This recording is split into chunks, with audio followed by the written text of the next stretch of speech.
If you're like most Americans, the Patient Protection Affordable Care Act, also known as Obamacare, is more than confusing. It's overwhelming.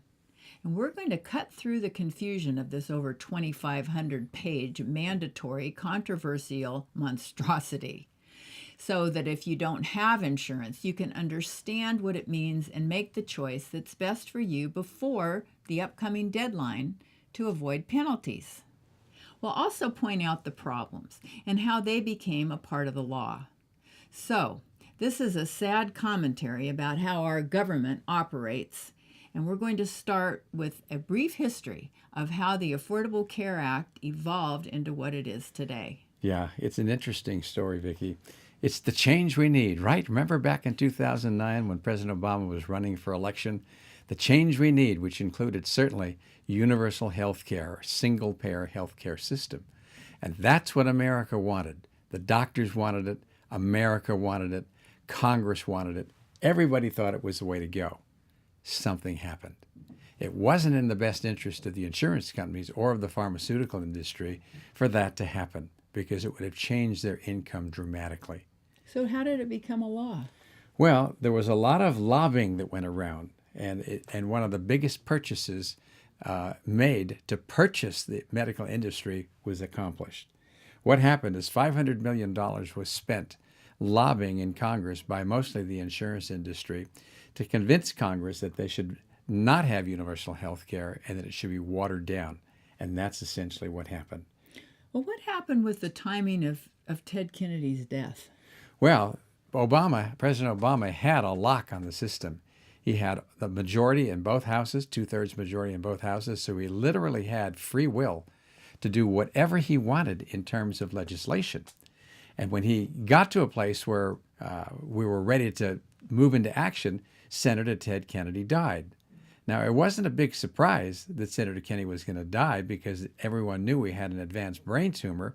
However, we weren't so sure that that seat would be filled by another Democrat. So there was kind of a sense of urgency, Vicki, to be able to get this bill passed so it could become law before they lost the majority that was required to make Obamacare, the Affordable Care Act, something that was really universal health care. So his death made that one important vote. And it's not as though the Democrats didn't know that was happening. It makes you wonder, what were they thinking? Why would they do something to move so slowly that all they really had at that time was a remnant of what universal health care would be about? Well, so do we have universal health care? No, we have the Affordable Care Act, which is not about health care reform, really. It's about insurance reform. And of course, insurance reform is necessary, but it also protects the insurance industry so that now they're making more money than ever and have a cushion that's going to bring them lots of profits for some time to come. Well, you know, this law is called patient protection. So is it patient protection? Well, in some ways, it really is patient protection because it's going to bring health care to millions of Americans who don't have health care now. And those patients largely are going to be included in the Medicaid program. That's welfare health insurance. It's Medi-Cal in California and it's Medicaid in the other states. And the federal poverty level of income is about $11,500. So we call that 100% of the amount of money that's involved with the federal poverty level. However, there's going to be a ceiling that takes that to 138%. So it's going to be more like $14,000 or $15,000 that's going to be still possible for people to make as an income and also qualify for Medicaid. So with the Affordable Care Act, this new part of the program comes into being. It's a big deal. Okay, now it's also called affordable. So do you think it's affordable? Well, it's not going to be affordable for the people who are caught in the middle, particularly from those states where there are Republican governors, of which there are 25, and they have so far not adopted the Affordable Care Act. So there are going to be people who are at the 100% of the federal poverty level, which is the $11,500 of income, and that will not be raised to $14,000, which would bring an awful lot more people into the Affordable Care Act under Medicaid, where they would pay nothing. So Is it affordable for them? Not at all if the governors don't participate. But it also isn't affordable, Vicki, because what's happening is when you have insurance that's going to be available and mandatory and you have to pay for it, that's one thing. But when you have large deductibles and copays that people can't afford, first of all, you're mandating that people will have the insurance from the Affordable Care Act. And secondly, giving them an insurance that they can't afford. So we have a real problem here that it's not affordable, especially for those people. So there's a lot of different tiers about which insurance program they can choose, and the ones that are affordable to them as far as what do you call it, the premiums reimbursements are. What the reimbursements are. So they can afford to pay the monthly fee, but then they can't afford to get sick because if they get sick, they have to pay these big deductibles and copays. Exactly. So they might as well not have the insurance. So who benefits from that? The insurance companies, because the insurance companies are now going to be getting money, but they're not going to be having to provide a lot of services. But we have to keep in mind that there are some other positive things here that come from the Affordable Care Act. First of all, there's going to be a cap, okay, on annual health care costs that is no longer enforceable. So people who get sick aren't going to be turned away by their insurance companies because they've exceeded the total amount that can be spent on their health care. That's a big deal. Well, there were some other things that were going on before that people were talking about, too. Like one of them is rescission, so address that. Rescission's a big one. There, if you have, say, for example, you develop breast cancer, and you've been paying your premiums on your health insurance for 20 years. Soon as the insurance company finds out that you have this, what we have found from our experience in working with them is they may send you a letter and say, we are stopping your insurance. Go ahead and sue us if you want to. And of course, they have all the money in the world to use on defense, and you don't. And that should be banned. And of course, that's one of the things that will be banned. I think one of the good things that's come out of this is that light has been shed on some of these things that were so unfair, like with pre-existing diseases also. Oh, that's a really major one. If you have a pre-existing disease today, you may not even get health insurance. But now it's illegal. So this is a big step forward with the Affordable Care Act.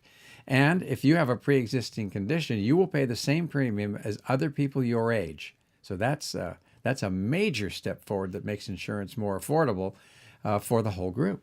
And then also it covers children that are up to 26. Mm-hmm. If your parents have a policy, you will qualify to be in that policy and covered for your insurance.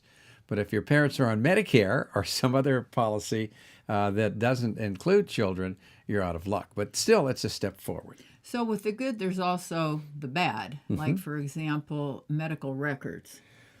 That's going to be a very interesting issue because the medical records are going to be electronic. And you think, well, that's great. We'd like to have medical records on an electronic basis because now doctors can get information, right, from other doctors in a very quick way, or from insurance companies, or from whoever has medical records.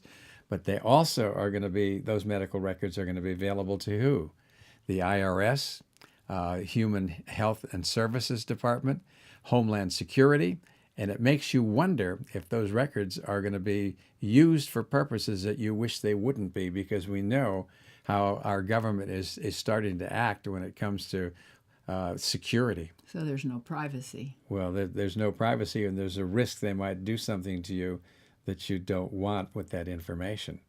Ouch. Ouch is right. Well, there's a lot of politics that went into this also. It seems like they slipped a few other extra things into this bill that really didn't have to do with health care, and this health care bill seems like it's not really health care reform. Well, do we need 2,500 pages of information that we can't understand because it's written in a way that is not understandable unless you're a top constitutional attorney?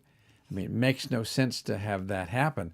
Why would anybody do that? And why would Nancy Pelosi, before this bill was being passed by the Democrats, say, don't worry about what it says, we'll take care about learning it after it's been passed? And of course, sounds like trading votes or something. Well, there's a lot of trading that went on with that. And of course, that's a sad commentary again on American politics. We should be doing one issue at a time that's clean And we need to start working on changing that in Congress. The other thing is that sometimes people get confused about some of the terminology. So what is the terminology, the individual mandate? Address that. Yeah, the individual mandate just means it's mandatory for you to have health insurance if you live in this country, if you're here. And that's understandable if we would like to have universal health care, but this is a little bit different. Usually with universal health care, the other 19 industrialized countries in the world are offering health insurance to those people that want it. It's not like it's mandatory. You can turn it down, and you can do private insurance if you want.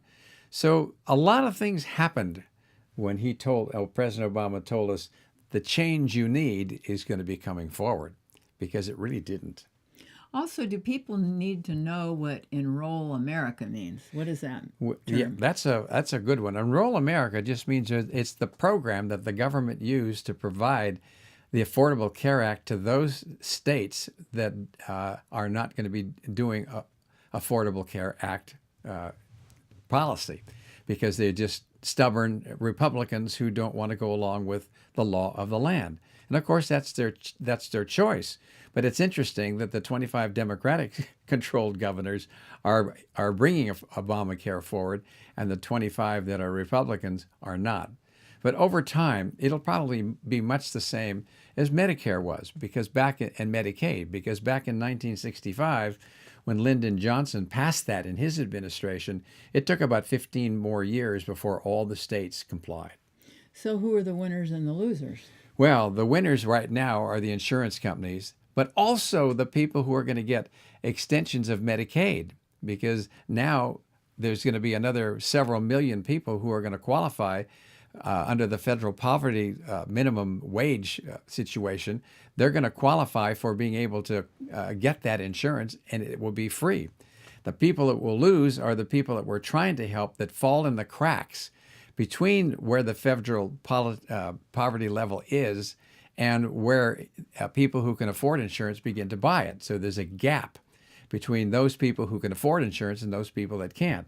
The people that can't afford it are going to be buying policies that are mandatory, that they can't really afford to pay because they don't have a lot of cash in today's economy that can be spent the way they would like to.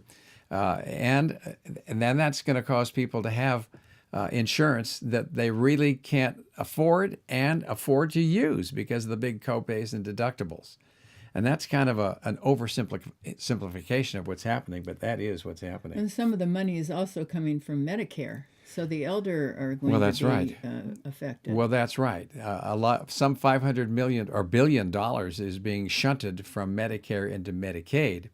And I can understand what maybe the government is trying to do there to equalize health care benefits for people, because what we have are a lot of disparities today where people have a lot of money get great health care and people who don't have a lot of money get terrible health care. And it's probably the main reason why America's incredibly sophisticated health care system is only ranked 37th in the world in the overall quality of care. You know, we've had a history of people going to the ER when they're sick because they don't have insurance and the hospitals have to take them. Will this be changed or affected in some way? Well, for those people who can't afford health insurance, still, yes, that's going to happen. And you're going to see other people who are continuing to use it too, like immigrants that aren't required to, illegal aliens who are not required to have the Affordable Care Act, are still going to be flooding emergency rooms. So it will be helped some, and it's a step forward. But the government might be able to attach their wages or take it out of their taxes or something. Well, probably so, but it's the way it is today anyway, so I don't think that's going to change a whole lot. So it sounds like that this Affordable Care Act is good for the very poor, but not for the poor. That's right. And it's good for the insurance companies, but it's not really a service. No, that's one of the problems is insurance companies are based on a business where return on investment is what they want. And that healthcare can end up being rationed. It could, and you'll see that happening in Medicare to some extent. It has to happen because if you have less funds, of course, what's going to happen is you're going to provide less service. We're going to have fewer doctors, too. That's right. So the availability in the Affordable Care Act of healthcare is going to be a big issue. a lot of the insurance companies are only putting out a certain number of doctors who will be available for that. And it may not be the hospital that you want because it may not be covered by your plan. So just because there's a big major hospital down the street from where you live doesn't mean you'll be able to go to that hospital. You may have to travel 20 miles or 50 miles depending on what the situation is. So Well, that's really convenient, especially if it is an emergency. well, I mean, an emergency room will always take you, whether you have coverage there or not. So you don't have to worry about that. But the problem is it may not be convenient to drive, when you don't need to, or because you can't get the same doctor that you had before.